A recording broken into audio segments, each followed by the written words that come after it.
Здравейте! Благодаря на тези, които уважиха поканата ни. Ние сме 25 организации за защита на животните, регистрирани в България от доброволци, не от хора, които получават заплата за да защитават животните, а доброволци, повтарям.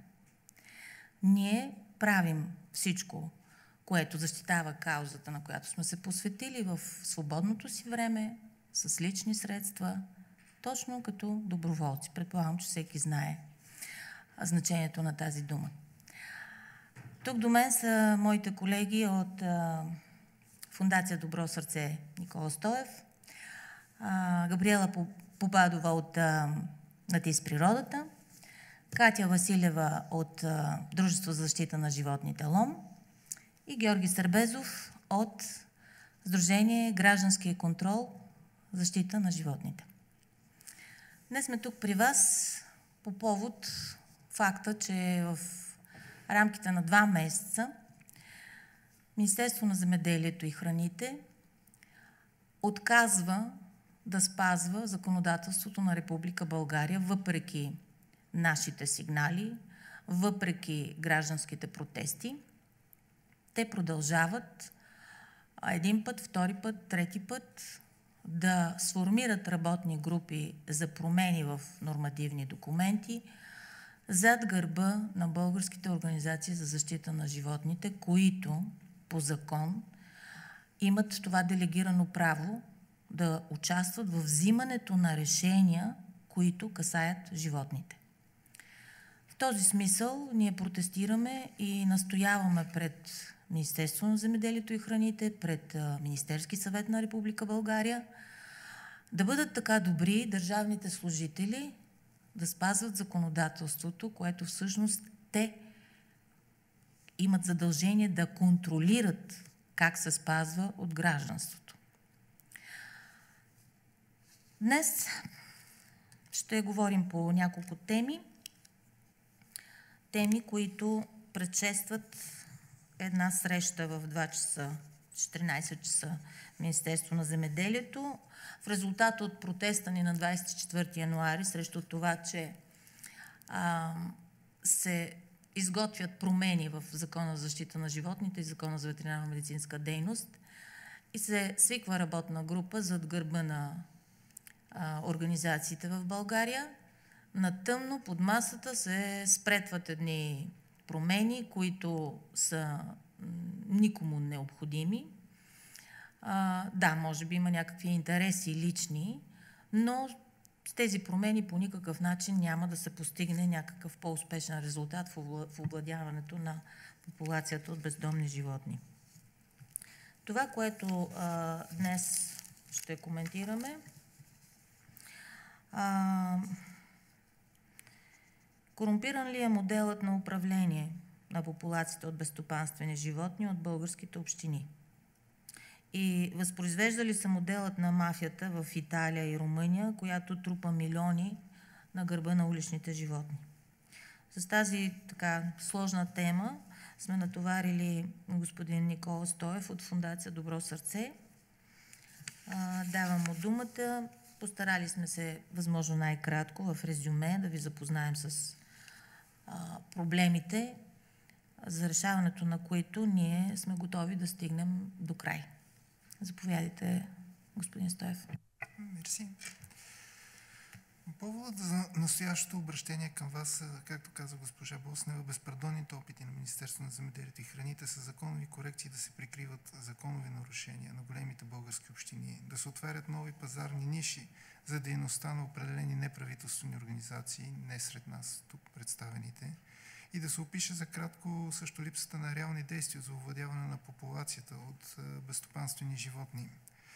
Предвидените промени, за които стана вече дума на законодателно ниво, касаят Закона за защита на животните и Наредба 41, както и Закона за ветеринарно-медицинска дейност.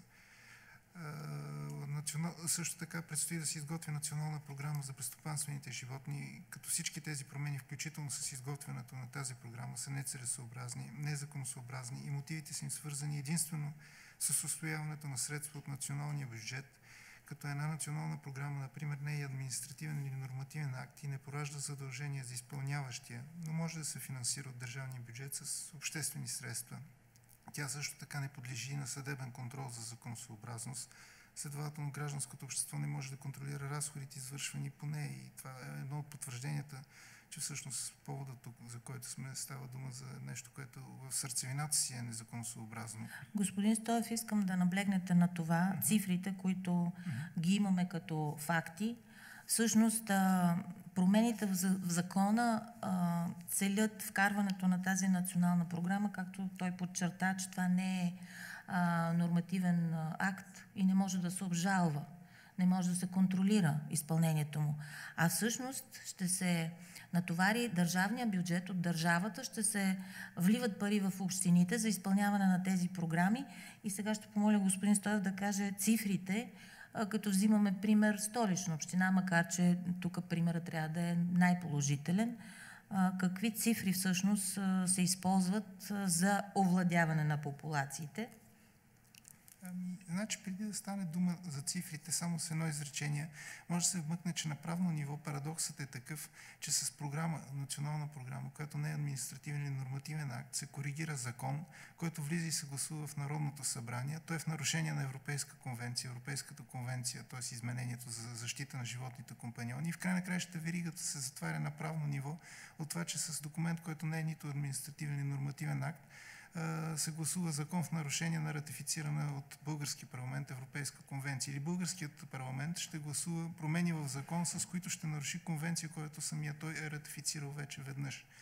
И от тук вече може да пристъпим и към цифрите, които съответно за Столична община, стопанисваща най-голямия тип приют за кучета и бездомни животни в страната, който е класически пример за неизпълнение на Европейската конвенция за защита на животните компаньони, чието член 1, параграф 4 изисква да има сгради с помещение. И това е определението за приют. В случая това, което Столична община е построила в село Горни Богров, няма сграда, няма помещение, няма масивно строителство под никаква форма. Тук даже имаме снимки, които желая, бихме могли да ги покажем какво представлява. Всъщност касае се за един ламаринен навес в полето, под който има талашитени съндъци за 15 кучета, всеки талашитен съндък, и това е реално приютът, така наречения приют.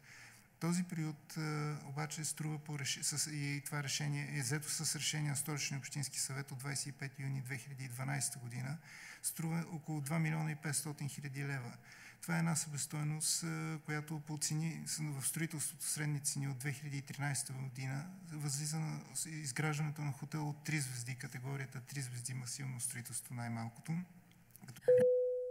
За едно куче, за настаняването на едно куче в такъв незаконен приют, се изразходват какви средства? Изразходват се 1642 лева и 86 стотинки, което е равно на 3 квадратни метра и 54 от изграждането на хотел 3 звезди. Както стана дума, едно куче живее с 15 кучета в съндък от талашит под ламаринен навес. Така че съпоставката е съвсем показателна, нали, за разхода, който е направен. Тук трябва също да се вмъкне, че ако приютът, който вече е за 1524 кучета, но когато е изграден първоначално, е бил за 840, неговата издръжка заедно с някаква така кастрационна дейност, която не се извършва обаче в този приют, извършва се в центъра в Сесовци, е над годишно е над 1 милион и 700 хиляди лева. И това нещо трябва да се съпостави, че в край на краищата, ако ще формираме някаква себестойност на кучетата, едно куче изяжда по разчетите на Столична община средно 35 стотинки на ден. Тоест годишно това прави 128 лева за храна. Тъй като приютът е на открито, или това, което се нарича приют е на открито, няма разходи за отопление с електричество, няма разходи за осветление, т.е. електричеството в случай изобщо не е съществен някакъв фактор. Най-високата заплата в приюта е 600 лева и е на директора на приюта. Така че, себестойността на едно куче годишно е 329 лева и 22 стотинки. Значи всеки може да си направи също простата сметка между 128 лева, ако все пак приемам това е храна, до 329 лева от текущата издръжка на едно куче, разходи за какво могат. Един голям въпрос. За съжаление, проблема е такъв, че нито прокуратурата, нито българската съдебна система имат дори най-малка воля да разследват подобни неща и ние сме се сблъсквали с всичко това, защото са завеждани дела. Например, за неоснователни разходи, т.е. цялото изграждане на обекта не е неоснователен разход, защото това не е приют, това е нещо друго. Господин Стоев, извинете, че ви прекъсвам, но това не е ли в компетенцията на икономическа полиция? Не трябва ли сигнала там да се даде, защото полицията трябва да разследва всъщност тези неправомерни разходи? Това и мисля, че въпросът е риторичен. Няма нужда да ми отговаряте. За съжаление има отговор. Но искам да кажете от фактите, които ни споделихте, всъщност приютите са, както тук виждам на финала, че приютите те са, може да продължите, аз не се мъча да го чета от тук. Значи приютите всъщност не са приюти. Това са някакви животновъдни обекти, да го наречем. И това нещо Националната програма иска да го мултиплицира. Ако това нещо го има в момента в София, чрез Националната програма, нарушението на Европейската конвенция или този международен договор, който дава дефиниция на какво е приют, всъщност ще се мултиплицира в национално ниво, ще се отделят средства от държавния бюджет и ще се плаща и на други общини да изграждат подобни обекти с тази строителна себестойност, с тези разходи, с тази... Всъщност приюта е най-скъпото и неефективно решение за устойчиво овладяване на популацията. Да, защото то не адресира по никакъв начин първопричината за създаването на популации. Популациите се създават от липсата на контрол върху собствениците на домашни животни.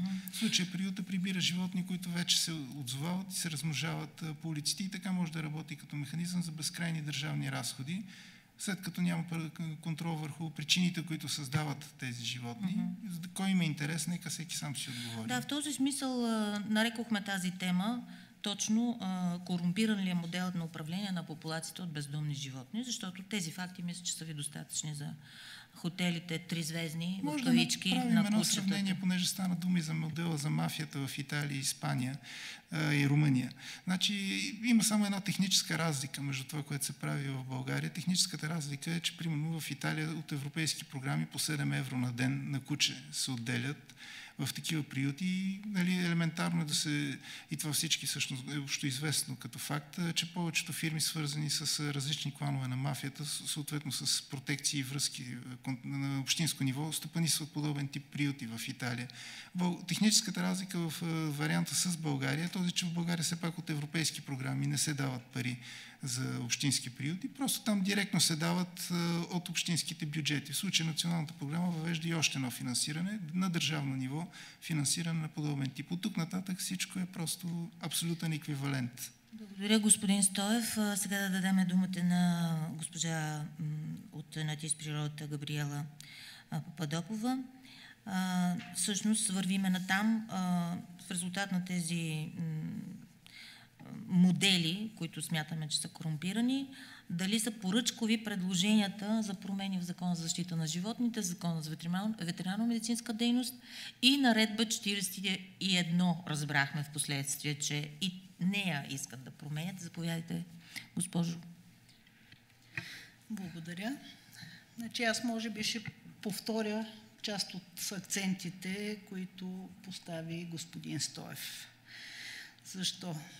Повече от месец вече, да не кажа 2, новата дирекция политики по агрохранителната верига към Министерство на земеделието проявява завидна активност в създаването на тъмно на работни групи, които трябва да правят промени в закони и наредби и да създават национална програма за решаване на проблема с популацията на безстопанствените кучета. Бих искала тук да отворя една скобичка. Ако същата активност Министерство на земеделието и храните и техните служители бяха проявявали, за да контролират изпълнението на Закона за защита на животните, проблема безстопанствени животни нямаше да съществува или поне нямаше да е толкова остър. Голямото ни притеснение е начинът, по който се създават тези работни групи. Въпреки правото на организациите за защита на животните да участват в решенията, в подготовката на решенията на компетентните органи, по въпроси свързани с защитата на животните, дадено ни в член 58 от Закона за защита на животните. Организациите, с изключение на 3 избрани, които имат договорни отношения с Столична община, не бяха уведомени по никакъв начин за тези промени, които се гласат. Поставиха ни пред свършен факт, когато вече проекта за изменение на Закона за защита на животните беше публикуван на сайта, ние да пращаме тогава становище. Ние се опитахме със средствата, които ни предоставя Закона за достъп до обществена информация, да си отговориме на някои въпроси. Като, например, по чия инициатива и с какви мотиви е създадена работната група за промени в Закона и по какви критерии са избрани организациите, които са включени в тази работна група. Също така поискахме да ни бъде предоставен протокол от тази работна група и заповедта, с която тя е организирана. Протоколът и заповедта ни бяха отказани с мотива, ще го прочета тук, за да съм по-коректна, тъй като представляват служебна обществена информация, свързана с оперативна подготовка на актовете на органите и нямат самостоятелно значение. За нас този отговор може да означава само едно. Може да означава, че Министерство на земеделието и храните се опитва да скрие нещо от обществото. Това нещо спокойно може да бъде как се договарят промени в някакви закони, нечия некомпетентност, може да бъде опит за осигуряване на средства за сметка на данъкоплатеца също. Защото въпросната национална програма, както колегата каза, не е административен акт. Дори да е направена, тя не може да бъде контролирана, изпълнението имам предвид, по никакъв начин и не могат да бъдат накарани кметовете на общини да я спазват. Но това, което тази национална програма може да направи, е да осигури средства на общините, които средства да продължат по същия непрозрачен начин да се използват и проблемите да не бъдат решавани. Защото ако желанието беше проблема да бъде решен, всичко необходимо за решаването му го има в Закона за защита на животните. Това, което липсва, е контрол от страна на Агенция по безопасност на храните. Значи, това е първият извод, който можем да си направим. Ако желанието беше да се свърши някаква работа, не би се налагало да се пише програма. Може би щеше да се направи някаква наредба допълнителна, инструкция, ако липсват някакви неща, но не и национална програма.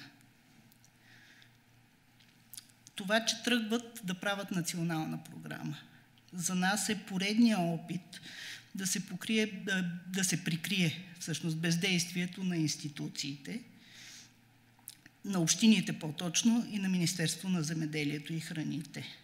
И това не става за първи път.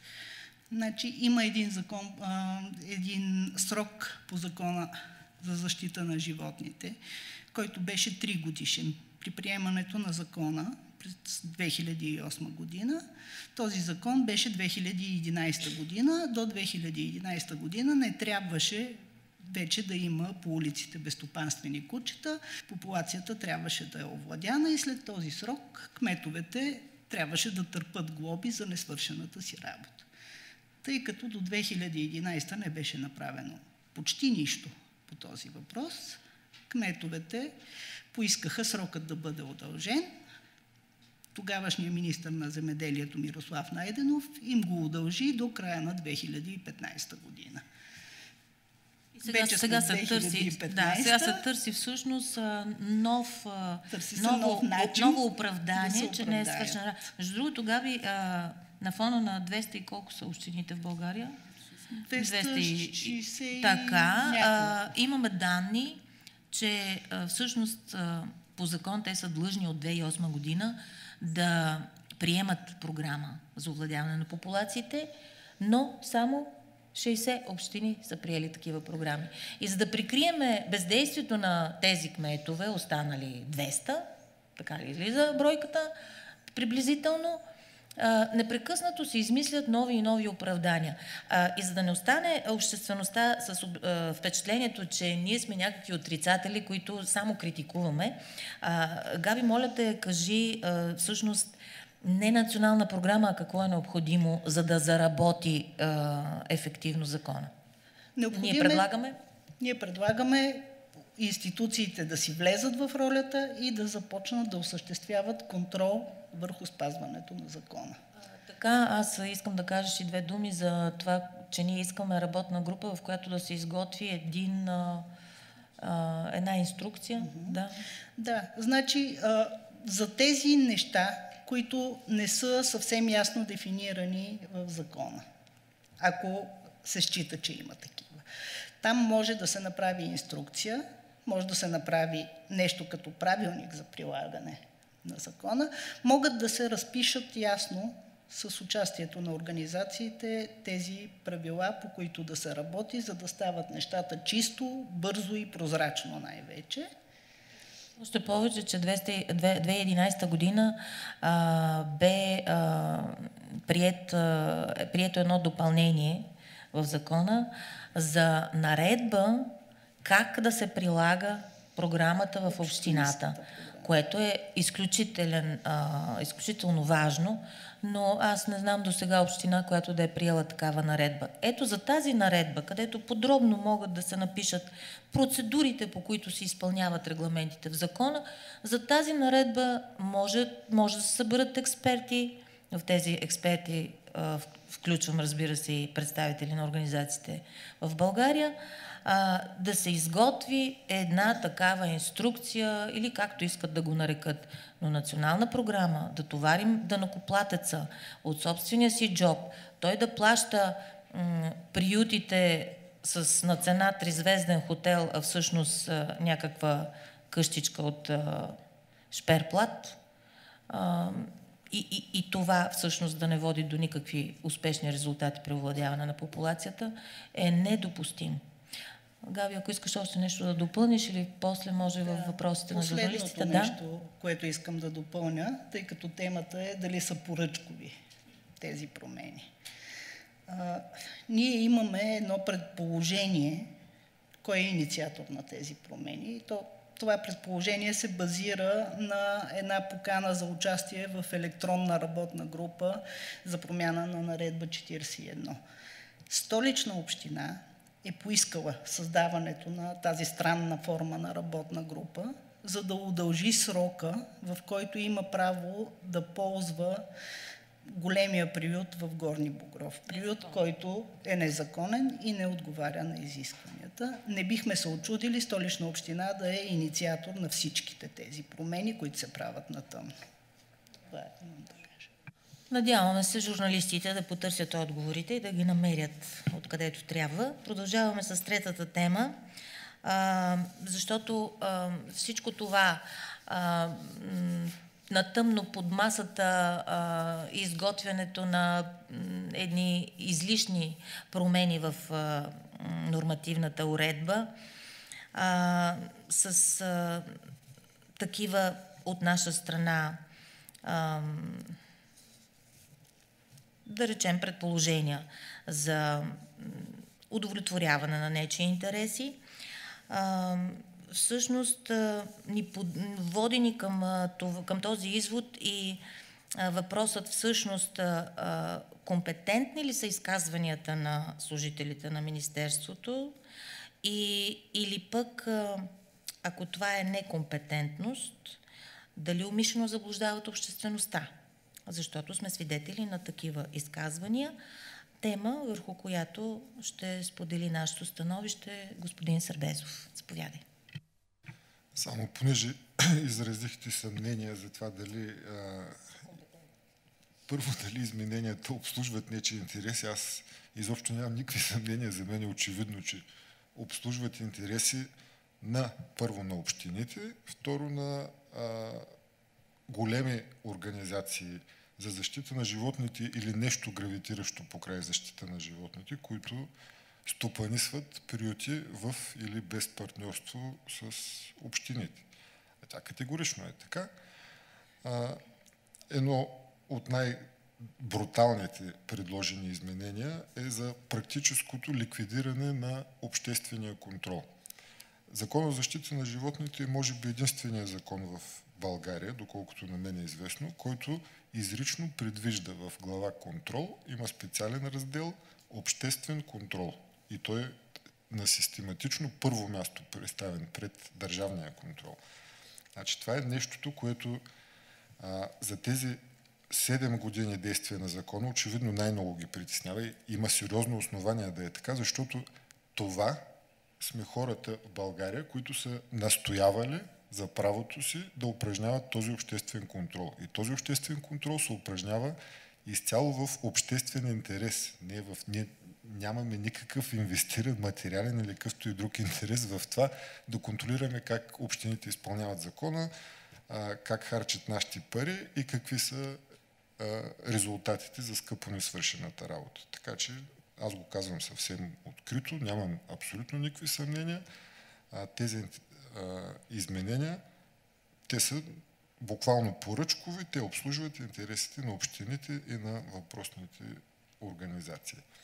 По отношение на компетентността,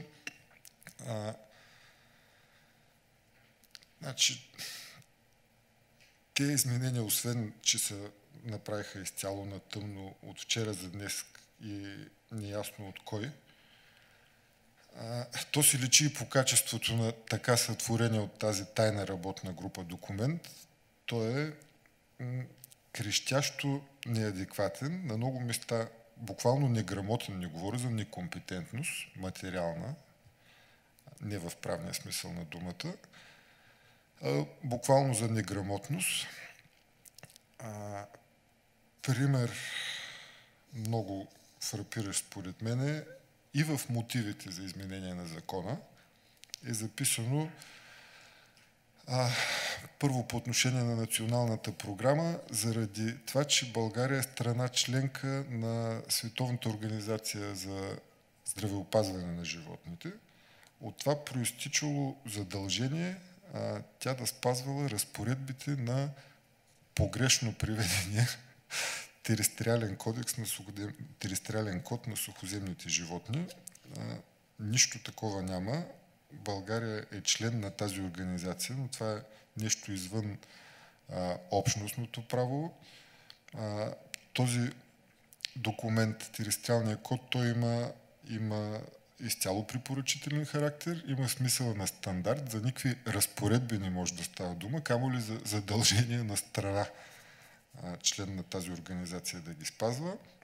И е абсолютно абсурдно в закон да се вкара норма, която обвързва в случая за изготвянето от Министерството на земеделието и приемане от Министерски съвет на националната програма, за която говориха колегите до сега, в съответствие с изискванията на глава 7, раздел 7 от териториалния код. Това е документ, който се променя съвсем динамично, но или чиновниците, включително и на много високо ниво в Българска агенция по безопасност на храните и в Министерството на земеделието, нямат идея за какво говорят, понеже не са чели въпросните документи, или съвсем съзнателно се опитват да въведат в заблуждение и широката общественост, и компетентните органи в лицето на парламентарните комисии, които предстои да обсъждат този законопроект, ако изобщо бъде внесен.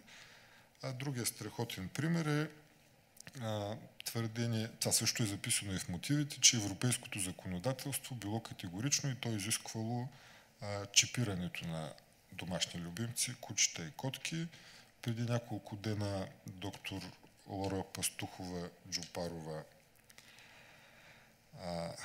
от политика на агрохранителната верига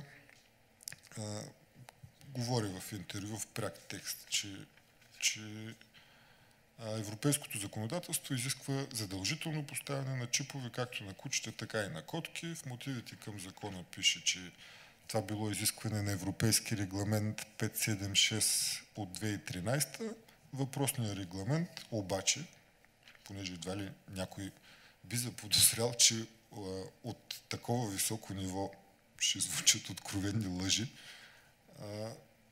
член 2, обхват на въпросния регламент гласи: с настоящия регламент се прилага по отношение движението с нетърговска цел на домашни любимци към държава членка, от държава членка или от трета държава. Това очевидно касае единствено специализирания случай, в който животни пътуват с нетърговска цел. Това е абсурдно да се използва като основание да вкараш в националното законодателство под претекст, че ти транспонираш. Всъщност то няма нужда от транспониране, регламента има пряко действие. Веднага въпрос. Тоест, моята котка, която живее в апартамента и никога няма да излезе навън, защото съм на 6-ти етаж, на нея трябва да сложа чип, защото евентуално, ако пътувам в чужбина с нея... Такива обяснения в законопроекта няма. Там се казва ясно и категорично: всички подлежат на задължително чипиране. Проблема според мен е още по-сериозен, защото това задължение се обвързва с една забрана.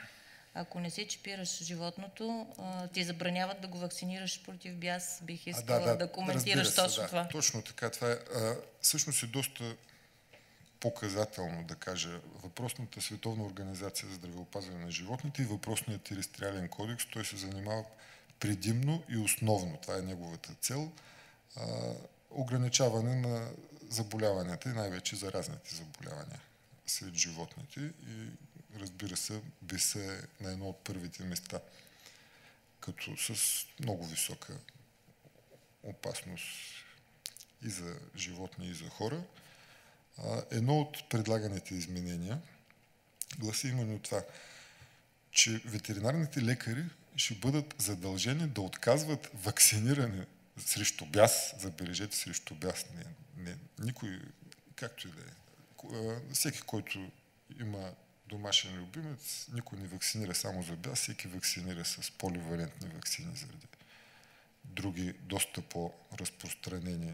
Беса е доста добре контролиран. Та всъщност това е опит с изменение на закон да саботираш и собствената си програма за профилактика, и контролиране на разпространението на беса, и въпросният териториален кодекс. Това е един истински, не е парадокс, то е абсурд. В същото време на уличните животни, на безстопанствените животни е задължително да се слага ваксина за бяс. На някой собственик това следва да му бъде отказано. Все едно това е някакъв негов интерес, или по този начин той ще бъде принуден най-после да... Това са някакви сталинистко-фашистски методи, които още... И така, остава отворен въпроса дали това е некомпетентност от страна на Министерство на земеделието и храните, на тези служители, които са изказали това мнение, или просто умишлено заблуждават обществеността, за да бъдат приети тези промени, които те предлагат, на всяка цена, независимо от резултата. Дълбокото бъркане в джоба на данъкоплатеца и абсолютното безсмислие по отношение овладяване популацията от бездомни животни. Нещо друго да добавиш? Само с няколко думи, наистина. Бих го обобщил. Всъщност адски е показателно за огромния медиен интерес към нещо, което иначе всеки е безкрайно компетентен и винаги с много хъс и апломб излизат коментари. Това е нещо безкрайно сериозно за цялото общество, не само за нас, които сме се посветили на тая кауза.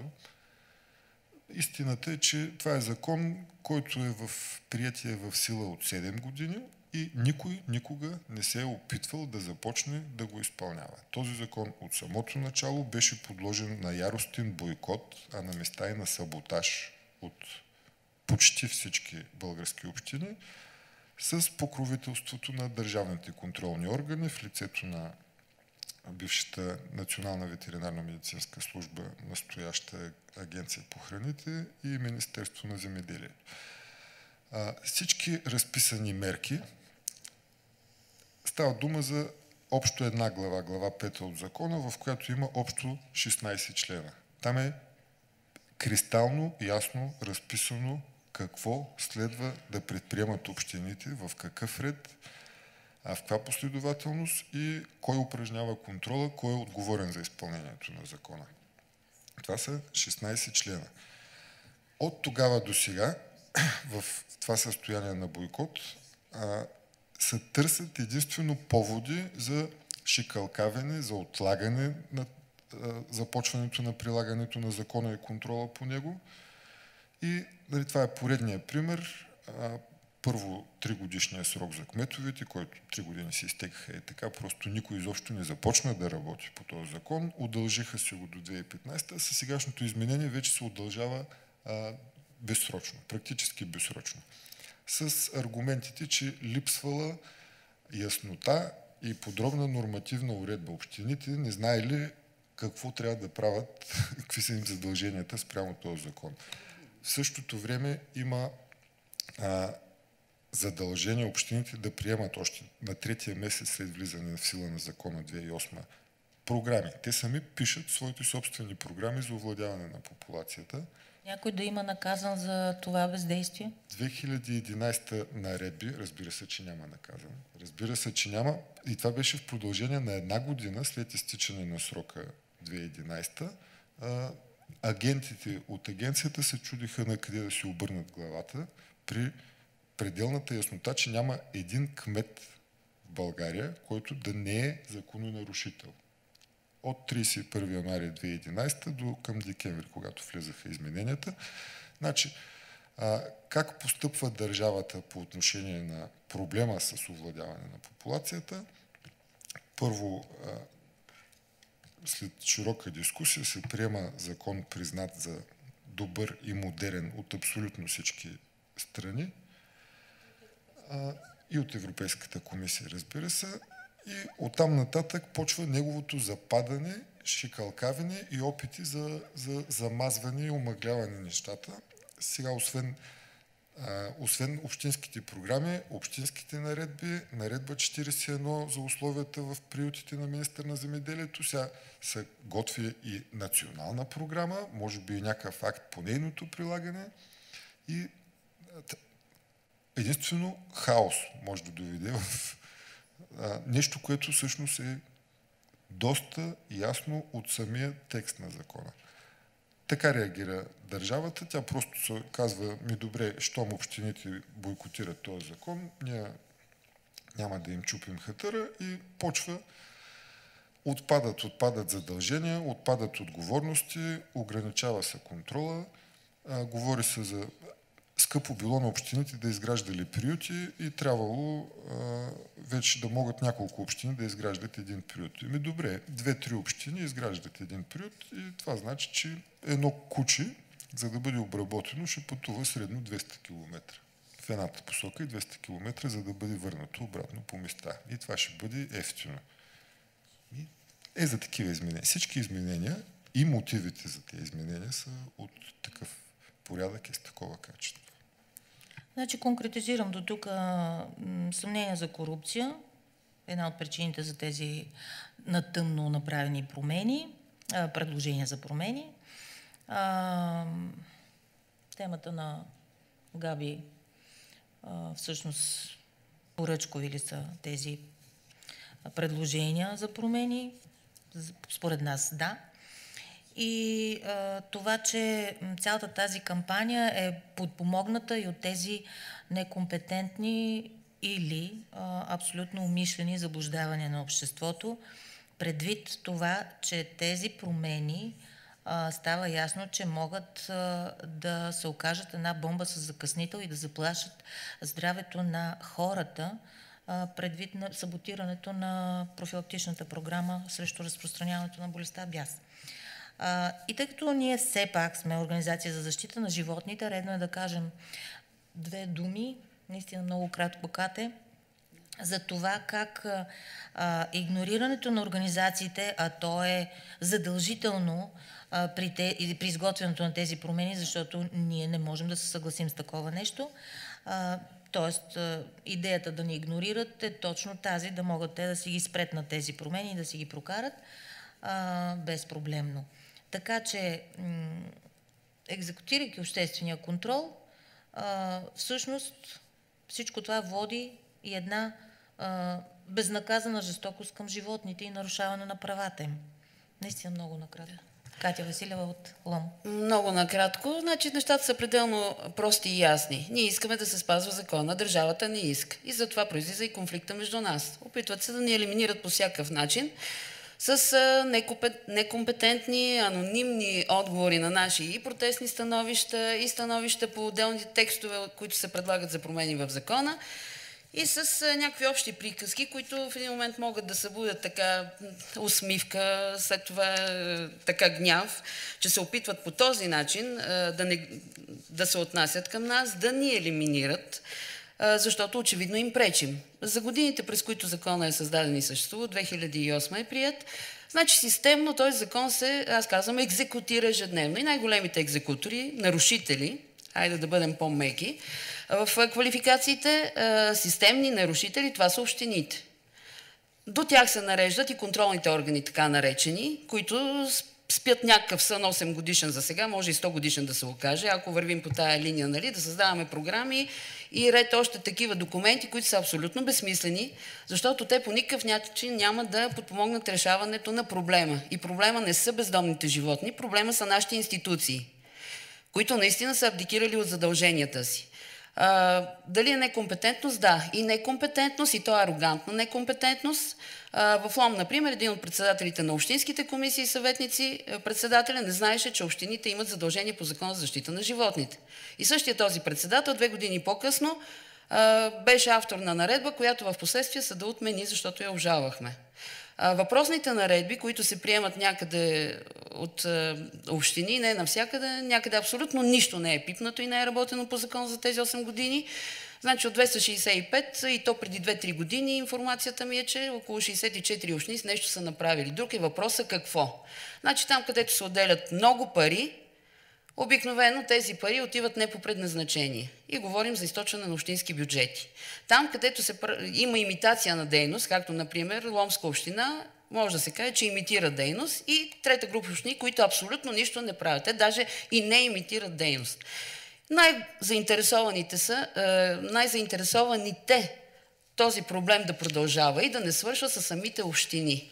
Защото те превърнаха проблема с овладяването на популацията в една бездънна яма и съответно хора като нас, които се опитват по някакъв начин да стопират това нещо, никъде няма да бъдат допускани. И затова се провеждат тези срещи на тъмно. Сега няма да цитирам кои са двете големи организации, международно признати, слагам го в кавички, защото цитирам госпожа министърката. Позволява се някой от Министерството да преценява кои ще са тези организации.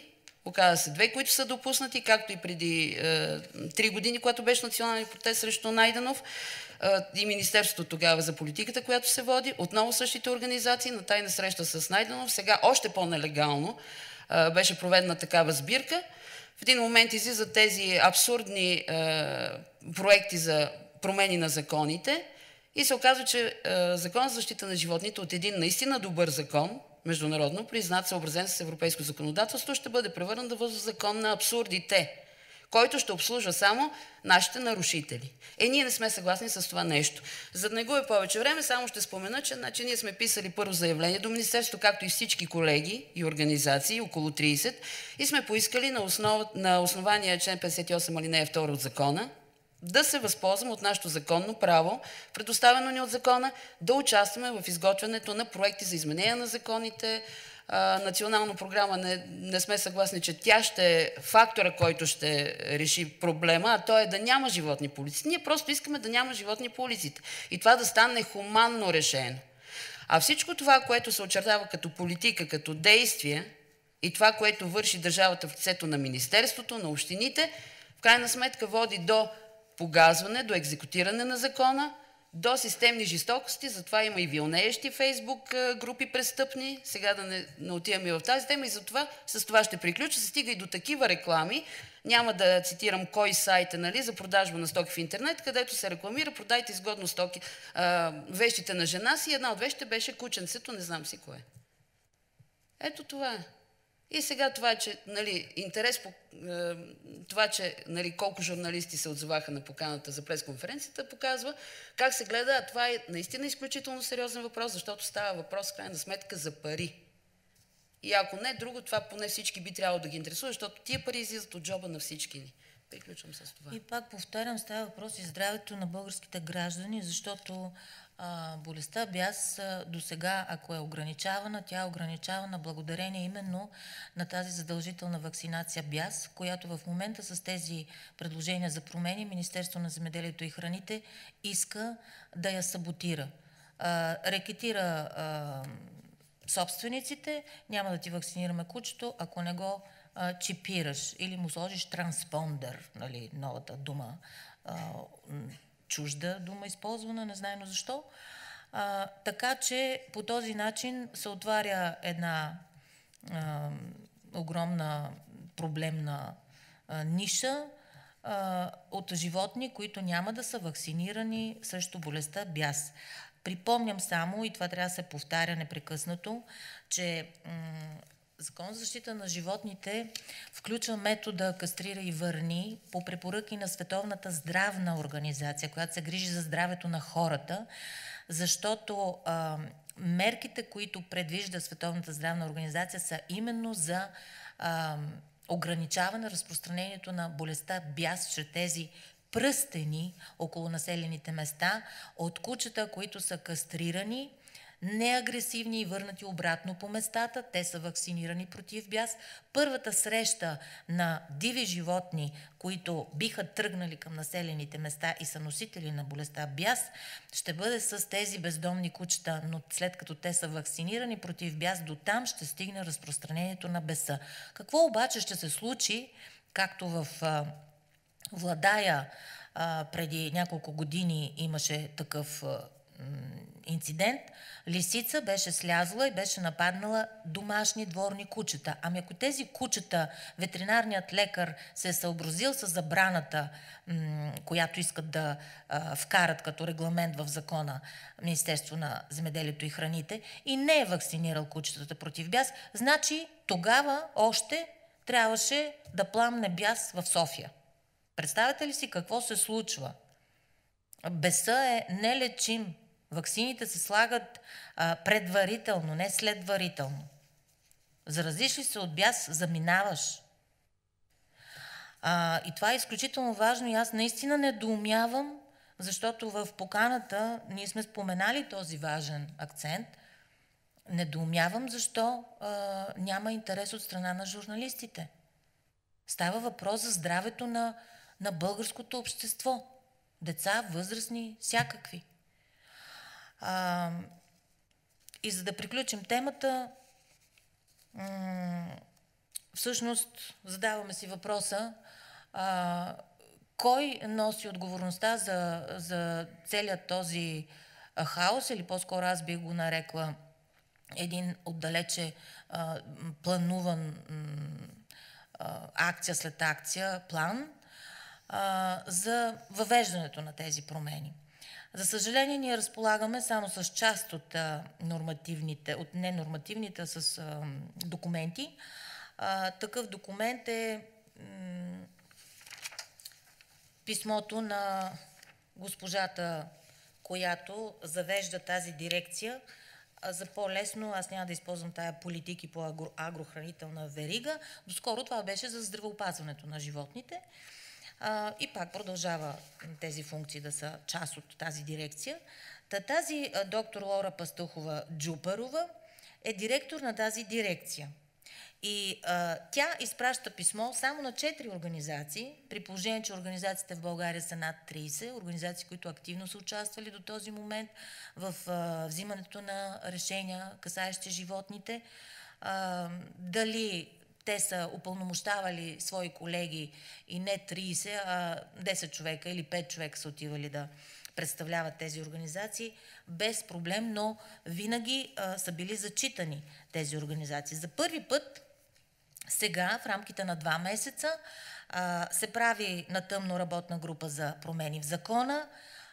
нарушава се този член 58 алинея 2 от Закона за защита на животните.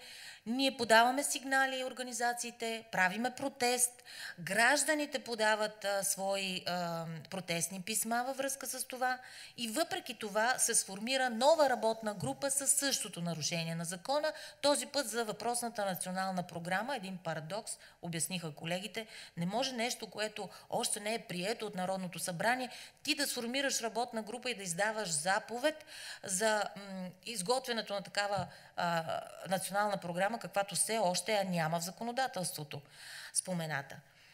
Трети път получаваме писмо, благодарение на Помощ за животните Дара, колегите, които са от тези организации, доброволци, не получават заплата, за да защитават животните.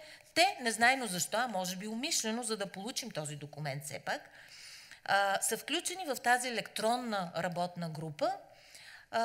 Само 4 организации пак са уведомени за това нещо. Този път за промяна на наредба 41. Тя ще остане в историята, тази наредба 41. Спомняте си, българското общество ще си спомни безумната идея на екс-министъра на земеделието Найденов да създаде едни депа за животни. Нали? Депо обикновено ние го свързваме с депо за отпадъци.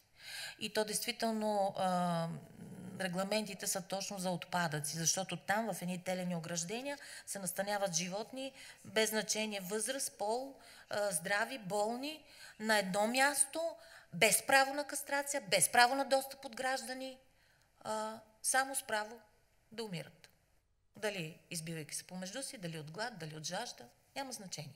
Единственото право, това им беше оставено на животните. За съжаление, този срамен, позорен за България, която е член на Европейския съюз, факт, все още съществува в община Кюстендил, ако не се лъжа, въпреки че промяната на тази наредба, благодарение на премиера Борисов, който тогава се хвана за главата какво искат да направи неговия подчинен министър на земеделието, и разпореди веднага да се актуализира, да се синхронизира наредбата с европейското законодателство. Там, благодарение на все пак на специалистите от Министерство на земеделието и храните, се даде един много дълъг срок, но мисля, че той приключваше 2014 година за тези депа. Въпреки това, срока е изтекал, това депо съществува в Кюстендил. И на фона на всичко това, въпросната доктор Лора Пастухова-Джупарова за трети пореден път, въпреки протеста в България срещу нарушаването на закона от ведомството, което трябва да контролира този закон, тя пак нарушава закона. И освен това, искам да ви прочета част от задълженията на този директор, дирекция политики по агрохранителната верига. Тя като директор е длъжна да координира дейностите на Министерството с изреждат се ведомства и организации, имащи отношение към здравеопазването на животните и хуманното отношение към тях. Въпросните 25 организации, които организираме тази пресконференция, сме регистрирани с предмет на дейност защита на животните, така че ние сме тези, с които тя трябва да координира. Но тя отказва да координира, въпреки, т.е. тя не си изпълнява задълженията от длъжностната характеристика, така ли се казва. Също показателно е, че тя участва, директора всъщност участва, може и да е мъж, в случая е жена, участва при разработването на държавната профилактична програма и списъка на заразните болести по членове. Болестта бяс е също част от тази профилактична програма. Тя, която по-горе пропуснах да кажа, че разработва и съгласува проекти за нормативни актове, както Закона за защита на животните, тя всъщност нарушава тази профилактична програма, в която е длъжна да участва при разработването. Пълен парадокс. И на финала, да, всъщност Сербезов достатъчно дълго говори за това, за заблуждаването на обществото, че видите ли този регламент, чипирането на котки е задължителен в Европейския съюз, че това се оказва, че не е задължително. Задължително, ако ти пътуваш с животното си в друга страна членка, няма да те пуснат с животното ти, ако то не е чипирано. Но ти не си длъжен да го чипираш, ако животното си живее на двора или в апартамента и нямаш намерение с него да напускаш пределите на страната. След тези факти, които ви изброих, ние смятаме, че сме длъжни, след като имаме черно на бяло единствено този документ, в който се е подписала госпожата Джупарова, ние сме длъжни да поискаме нейната оставка и ако министър Танева държи на коректността, на законността, тя незабавно трябва да освободи този човек от тази длъжност, защото се вижда, че тази директорка нарушава закона веднъж и втори път не спазва задълженията си по длъжностна характеристика. Мисля, че това е най-малкото, което можем да поискаме. И мисля, че министър Танева ще оцени нашия жест, защото при такъв скандал от европейско ниво ти да посягаш на правата на гражданските организации, респективно на гражданите, защото ние, тези организации, които сме от цялата страна, представляваме гражданския сектор в тази област, разбира се, защита на животните. Това е скандал от европейско ниво. И аз не проумявам защо министър-председателя до този момент безропотно не реагира, приема тези нарушения на едно ведомство, което му е пряко подчинено. Не разбирам. Още повече, че ние сме го информирали. Той не е неинформиран. И в тази връзка си задаваме въпроса дали господин Бойко Борисов, благодарение на който, между другото, беше приет Закона за защита на живота. И благодарение на него, разбира се, не само на него, защото той изпрати едно писмо, препоръчително до Министерство на земеделието тогава, да се приеме незабавно Закон за защита на животните, включвайки всички тези мерки, които в момента са си включени. Защо той не реагира в тази ситуация? И това означава ли, че ще приеме да остане в историята като екзекутор на гражданските организации в България? Силно се надяваме, че няма да бъде така, но искаме да видим реакция от негова страна. Не искам да прогнозирам каква може да бъде тя. За сега ние настояваме за незабавното уволнение на директора на тази дирекция агрохранителна верига, т.е. която отговаря за здравеопазването на животните и хуманното отношение към тях, защото тези промени водят до точно обратното. Няма да имаме здрави животни, респективно те ще заразяват и хората, имам предвид беса, и за хуманното отношение няма какво да говорим, достатъчно чухте за тези приюти, за тези национални програми и така нататък. Ако имате въпроси, предполагам, че от Българската агенция ще ни позволят, Българската телеграфна агенция, да не объркате с Българската агенция по безопасност на храните. Ще ни позволят няколко минутки. Ако имате въпроси, заповядайте. Към вас се обръщам, да. Вие останахте, за което много благодарим.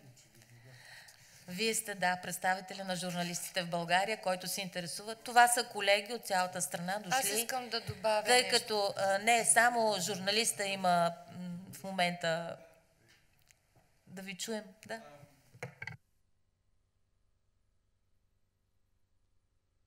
Го включили? Да. Горе-долу съм запознат с част от нещата, които казахте и отпреди, тъй като с госпожа Пападопова работим по някои от тези въпроси. И наистина не знам какво може да се направи, освен да се вдигне възможно най-много шум и това да ги оплаши, защото съм забелязал, че от министерствата и от организациите най-много се страхуват да бъде осветлено това, което правят. всъщност и те страхуват от скандала. Те от вас не се страхуват.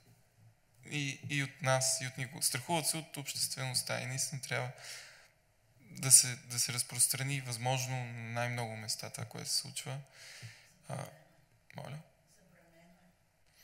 Ще ви поправя. Те не бих използвала думата страхуват, но те се притесняват от нас. Защото когато седнем на масата в работна група, те нямат аргументи срещу нашите аргументи. Точно за това ни изолират. Защото словесната битка ние сме спечелили всякак си. Защото се уповаваме на европейското законодателство, на българското законодателство. А те искат да го позаобиколят. Но в наше присъствие това не може да се случи. И за това прибягват към това. Да, ние ще информираме, ще продължаваме да информираме обществеността и не само обществеността в България, но и Европейската комисия, защото аз съм убедена, че там ще реагират. И ви припомням 2005 година, когато се изготвяше промени в Закона за ветеринарно-медицинска дейност предвид присъединяването ни към Европейския съюз. Тогава точно поради причината липса на аргументация срещу нашите аргументи, Министерството на земеделието и храните, може би тогава се казваше малко по-различно, те внесоха проекта в Народното събрание, зачертавайки, изхвърляйки целия раздел бездомни животни, на което ние моментално реагирахме до Европейската комисия, че те нарушават Европейската конвенция за компаньоните, т.е. бездомните животни и домашните имат равни права. Хуманното отношение не може да бъде различно към едните и към другите. И благодарение на тази наша реакция от Европейската комисия веднага реагираха, а пък в Народното събрание допълниха едни регламенти, благодарение на които днес имаме Закон за защита на животните. Така че въпреки отчаиващото положение на пръв поглед, ние сме убедени, че справедливостта ще възтържествува. Да, трудно, защото това е България, защото все още нямаме развито гражданско общество, но ние имаме претенция, че Организацията за защита на животните, които, пак повтарям, не получаваме заплати, за да ги защитаваме, ние сме всъщност част от това развито гражданско общество и няма да позволиме този хаос, който някои искат да настъпи. Благодаря. Някакви допълнения, колеги?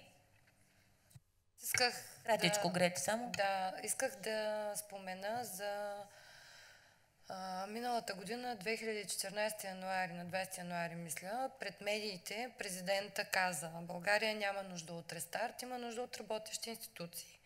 И ето в лицето на Министерството за земеделието 2012 се случи същия сценарий. Ние чакахме пред Министерството за списък да бъдем приети, след като протестирахме и господин Борисов каза да бъдат приети представители от провинцията, от всички организации, заради точно демократичността в отношенията с гражданското общество. И докато ние чакаме, от другата страна минаха тези организации. Срещата свърши, след което слезе служител и каза: ма вие за какво чакате? Наглостта е невероятна. Значи такова безочие в държавни служители и по отношение най-вече за новия директор на дирекцията Лора Пастухова. Прочетох нейно интервю. Все пак интервютата са за да информират обществеността, нали, да се даде гласност по повод на гласността. И там тя запитва журналист: вие с кого направихте промените в закона? И тя казва: с национално представени организации. И аз искам да попитам: първо, министърката, защо след като лично аз публикувах право на отговор в двата вестника, в Преса и в Днес, където тя казва, че ние нямаме основание за протест. Това е тотално погазване на всичко. Няма права, няма закони, няма всичко. Не може министърката да не знае, че са основателни нашите искания и да внушава на обществеността, че ние сме някакви, които не знаем какво искаме. Това е не само обида, не дискриминация, това е страшна арогантност за мен, като човек и гражданин. Това е министър. Това не е някакъв там редови служител, който сега се учи. Това е министър. И господин Борисов трябва да знае какви са му министрите. Така, право на отговор публикувахме в медиите, с молба тя да се извини към всички тези 26 организации, които са изразили общо становище протестно, индивидуално становище, протести, всичко. И всичко ясно казахме какво е потъпкано, защо и как. Не само не сме получили някакво обяснение или културно извинение, че потъпкват нашите граждански права и няма демокрация, но и мисля, че не са публикувани. Въобще. Нямам отговор, че са публикувани. Така, за директора на дирекцията, новия директор, госпожа Лора Пастухова, прочетох, както и всички други са прочели, че те са поканили национално представени организации. И аз искам да попитам, кое прави една организация национално представена? След като ние сме информирали за всички наши акции, за всички наши мероприятия, инициативи, абсолютно всичко, което сме предприемали, ние сме информирали медиите, не излиза и дума. Нито по вечерни новини, много рядко. Значи правили сме хиляди пресконференции. Какво нас, които искаме законност и върховенство на закон, ще ни направи национално представени? След като има политика медиите да ни идват на пресконференциите, медии да ни отразяват, когато по електронна поща изпратим информация. Какво значи национално представени? Да ни обяснят. Значи, Грети, да не бъдем крайни, защото спомняте си, че на протеста на 24-ти имаше страшно много медии. За първи път, аз и говоря досега. Не за първи път, имали сме и пресконференции, на които тук имало много журналисти. Надявам се, че това е сега някакво стечение на обстоятелства, може би има някакви... знаете за това заплахата за война и подобни неща, които не искам да коментирам, но искам да обърна внимание. Ако ти коментираш дали сме национално представени или не, пак повтарям, член 58 алинея 2 казва, не коментира организацията дали им е дебел портфейла или тънък, въобще няма никакво определение за тези организации. Просто е казано регистрирани в защита на животните. Тя не знае закона, а за да не знае закона, това означава, че въпросната госпожа директорка, която трябва да координира с нас, тя не е довела до знанието как стоят нещата. Може би е така. Нека да не бъдем прекалено осъдителни. Все пак тя е отскоро министър.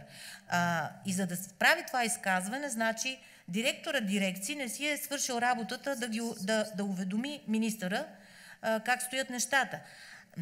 За мен е много по-притеснително това интервю на госпожа Джупарова, в което тя завършва с изречението, че всички мерки, предвиждащи промени в нормативната уредба, са насочени изцяло към опазването здравето на хората и животните, което е една откровенна, нагла лъжа, предвид забраната на ветеринарните лекари да чипират, да вакцинират животни срещу бяс, ако те не са чипирани. Това е откровенна лъжа. Напротив, с тези промени вие правите пробойна в профилактичната програма, за която отговаря въпросната госпожа.